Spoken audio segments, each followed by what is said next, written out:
Hey everybody, this is Seto, and today for you guys, I'll be profiling for you my Machina Gadget deck. This is a deck I've been playing for a long time. I like playing the deck because of its versatility, because you can use your gadgets to make pretty much any generic rank 4, plus you can go into level 7s like Big Eye and Dragosack, even though I do not own a Dragosack.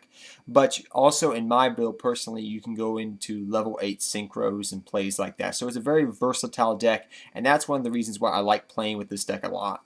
So without further ado, I'll get into the deck and how the deck works and functions. It hasn't really changed that much since the last time I profiled it. The main thing that has changed is the extra deck to fit the meta. So that's the main thing that has changed. The main deck really has stayed the same because I like playing gadgets this way. So without further ado, I'll get to my gadget deck profile. So guys, I run the 6 gadget build, which is 2 Red Gadget, 2 Yellow Gadget, 2 Green Gadget. I run the 6 gadgets instead of the 9 gadgets because the 9 gadget build can get cloggy in your hand per se, and people that run 9 gadgets pretty much always hear the reason why they run 9 gadgets instead of 6 gadgets. It's because the fact that they feel like they're running out of plays. If I ever feel like I'm running out of plays, I go into Daigusto Emeral and put the gadgets back in deck. I have no problems. When I originally built this deck, I was running 9 gadgets, but you have to remember back then when, back in the day, Ultimate Offering was still around, so it was okay to run 9 gadgets because you did have Ultimate Offering. But now that Ultimate Offering has been gone for almost a year now, I kind of find 9 gadgets inconsistent, and if, like I said earlier, if I feel like I'm running out of plays, I go into Daigusto Emeral.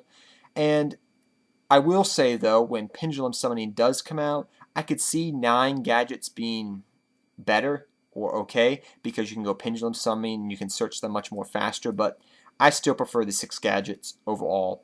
Consistent, works well, and if I feel like I'm running out of gadget plays, go into the extra deck for Daigusto Emeral. So that's why I run 6 instead of 9. Next up, I run 3 Machina Gearframe. 3 Machina Gearframe is kind of like your pseudo-Stratos, I guess you could say in a way. I will say that you have to keep in mind of his 0 defense later on in the duel, later on in the deck profile, which I'll talk about later, why it's key that he has 0 defense. But Machina Gearframe helps you search out your things like Machina Fortress, as well as your Machina Cannon, which gets you a free Machina Fortress per se. So that's why I like Machina Gearframe. Plus you can go Machina Gearframe, Kagetokage, exceed until level 4 or whatever you want to. Next we have our 3 Kagetokage, which I just mentioned. Pretty much he can be searched out using King of the Fell Imps, but he helps you make your rank 4 plays, as well as Tin Goldfish, which is kind of like your marauding captain. Kagetokage I find a little bit better over Tin Goldfish, but because Tin Goldfish can get Fiendish Chain effect failured, but that happens few and far between. So you can go Tin Goldfish, get a gadget out, search, make into a Gear Gigant X, search another Tin Goldfish, have another rank 4 play set up in your hand.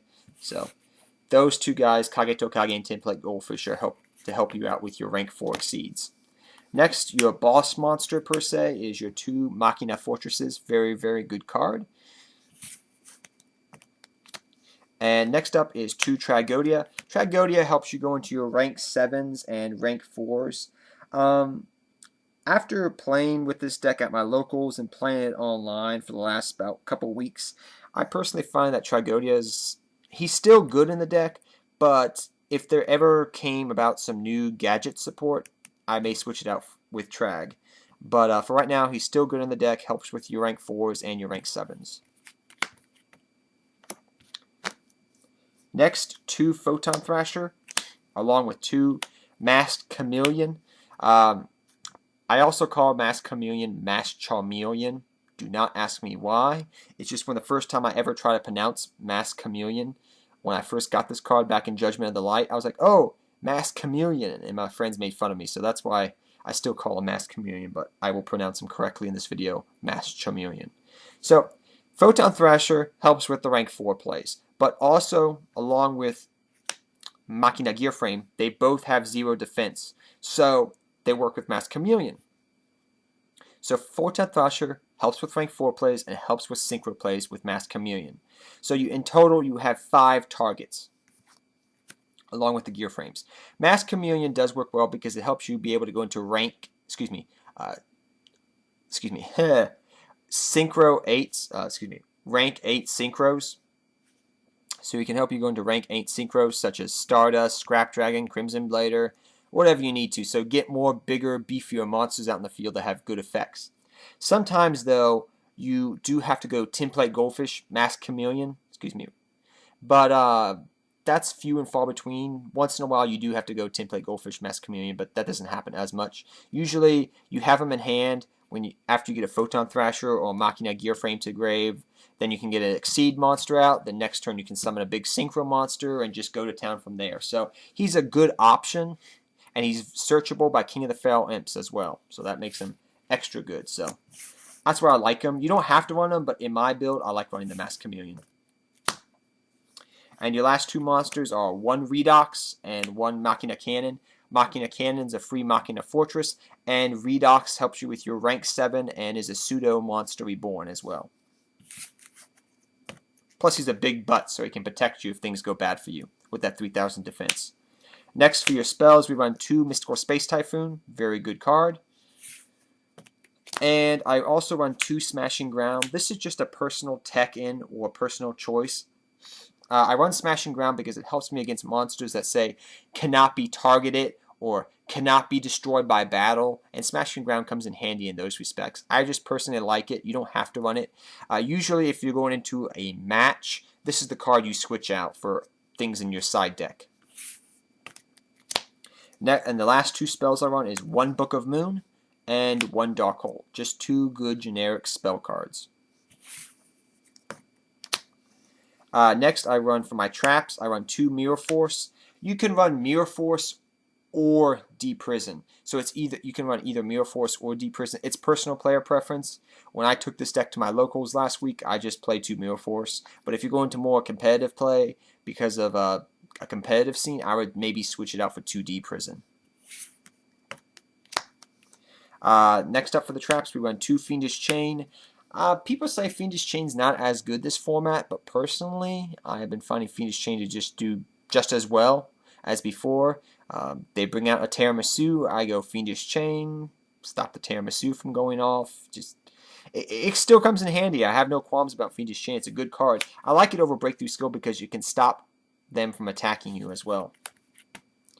I do run 1 Breakthrough Skill though because I just like effect negation. So that's why I run 1 Breakthrough Skill.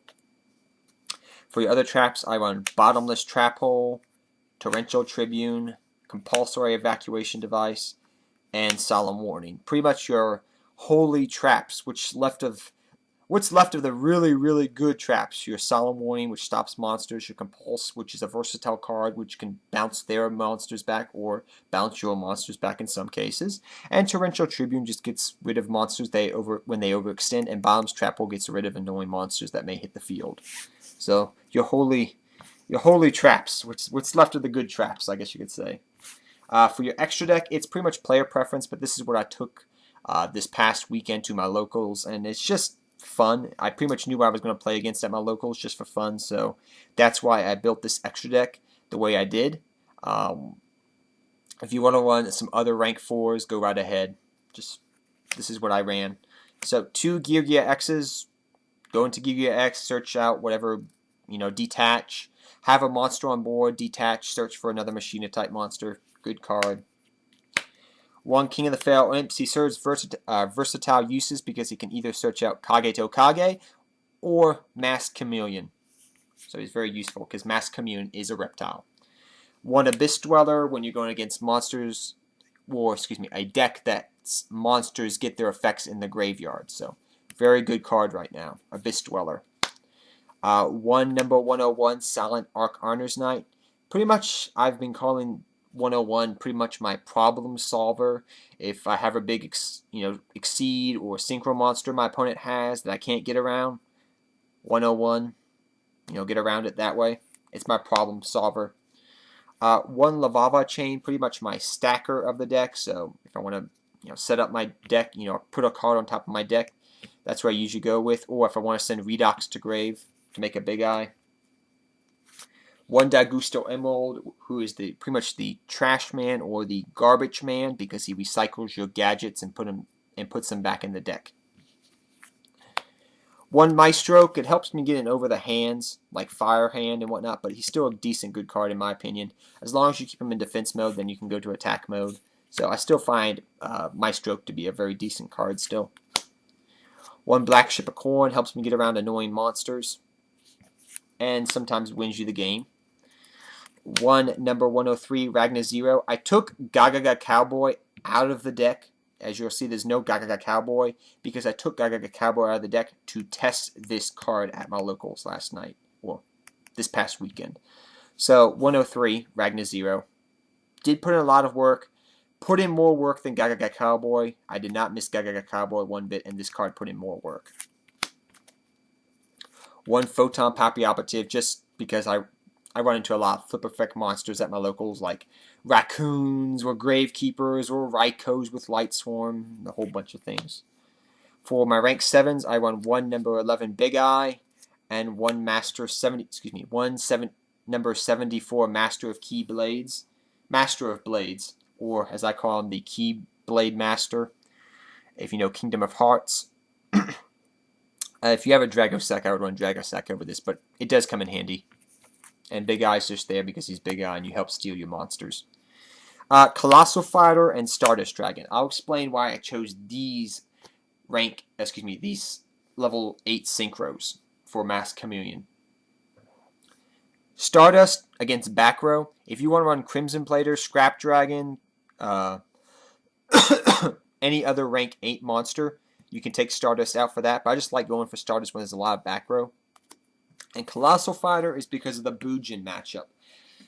Colossal Fighter is very good this format because of Djinns. So if they have a Crane in hand and they have a Yamato on field, a Crane in hand, you can go summon Colossal Fighter, attack.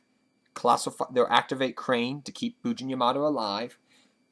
Colossal Fighter's effect will trigger Engrave, which means I can reborn him and attack again. So he comes in handy against the Djinn matchup because of that.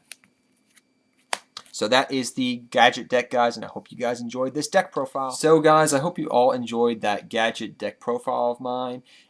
Gadgets are a very fun deck to play because you can go into pretty much any generic rank 4 monster, and in my build, you can go into rank 8 synchro monsters. And if you want to make this, put more synchros in the deck, go right ahead. If you want to put different level 4 rank 4 exceed monsters in the deck, go right ahead. Like I said in the video, I was toying around and playing with the extra deck and which monsters to play, put in the extra deck. But overall, it's a very fun deck to play. And people always wonder, does the Masked Chameleon, Photon Thrasher thing, does that, at any point of time, does that really mess up with the funk of the deck or how the deck performs? And honestly, I can say really not that much. Like I said in the video, once in a while you do have to go Masked Chameleon, Tin Goldfish, Masked Chameleon, but that happens few and far between. But yeah, I really like this deck and how it runs. It's a very fun deck to play. So if you guys have any suggestions and anything you'd like to say about this deck, please let me know. Also, I will let you know before I end this video, down in the description below, there will be a deck list for you if you want to play this deck or try it out. Just like I said before, remember that you can play around with the extra deck and see what you want to put personally in the extra deck when you play the deck. But I hope you guys enjoyed this deck and you learned something about gadgets. And until next time, guys, take care, have fun dueling, good luck dueling, and I'll see you all next time. Seto Kaiba, I'm out of here, guys.